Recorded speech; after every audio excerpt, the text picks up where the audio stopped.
I'm going to start off by speaking about the United States and the greater world.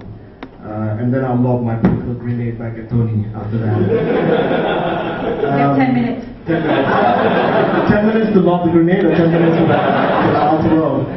But seriously speaking, I think it's a tremendous opportunity for us to speak openly tonight. And the first thing that I wanted to talk about is the United States and its place in the world, and then go on towards Malaysia and put that into context.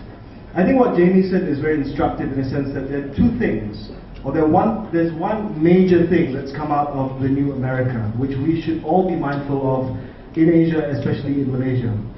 That was, first, that previously, under George W. Bush, America was looked on as a country that was hegemonic and that was dominant. And that wasn't very nice, whether it was in economics, whether it was in geopolitics, whether it was in climate change. It was seen very much as a bully, somebody that didn't want to take part in what the rest of the world was doing, and somebody that wanted the rest of the world to take part in what it was doing on its own terms. Today we want to move away from hegemony and dominance to America that is defined by leadership and partnership. Yes, leadership. And I take a bit of a risk saying leadership because nobody wants to admit to being led by America in this world. But you cannot deny the fact that the United States is the single biggest military, political, and economic power in the world today. And that is why the rest of the world demands and expects the United States to show true leadership in this world, in this new time of crisis, in this time of a new America, and also genuine partnership. And by genuine partnership, I mean a leader does not just lead. He also takes part in a process, a democratic process with the rest of the world that is inclusive, that is based on dialogue, that is founded on mutual respect, so that all these fault lines, whether it is with the Muslim world, whether it's with the economic crisis, whether it's with climate change, whether it is with regards to North Korea, whether it has to do with the Middle East peace process, all these big issues of today are resolved together with the rest of the world. So there's tremendous expectation when you talk about leadership. When you talk about leadership in the time of change, the sort of leadership that Barack Obama brought, there is tremendous expectation from the rest of the world. I mean, just imagine, for instance, Barack Obama did not just have this magnetism within the United States, but he captured the imagination of the whole world.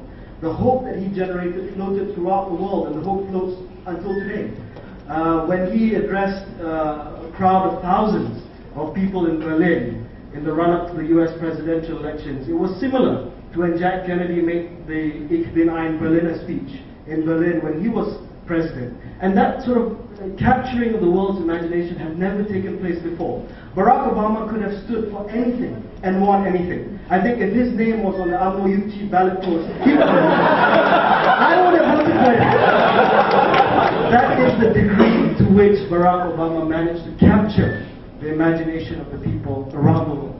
But my only reservation, and I want to come to the local side, but my only reservation with this is, with America, the new America is very simple, is that I'm not sure how much it's really changed. You have to distinguish between Barack Obama, the person, the phenomenon, and the United States government, which is an institution. How much institutional change can Barack Obama bring? How much will, for example, the United States position on the Middle East change because of somebody whose middle name is Hussein, or somebody who grew up in Indonesia, somebody who supposedly has greater sensitivity towards the Muslim world? There was a poll done recently, I read in CNN today, that the majority of Americans still distrust the Muslim world. How will that change institutional behavior in the United States?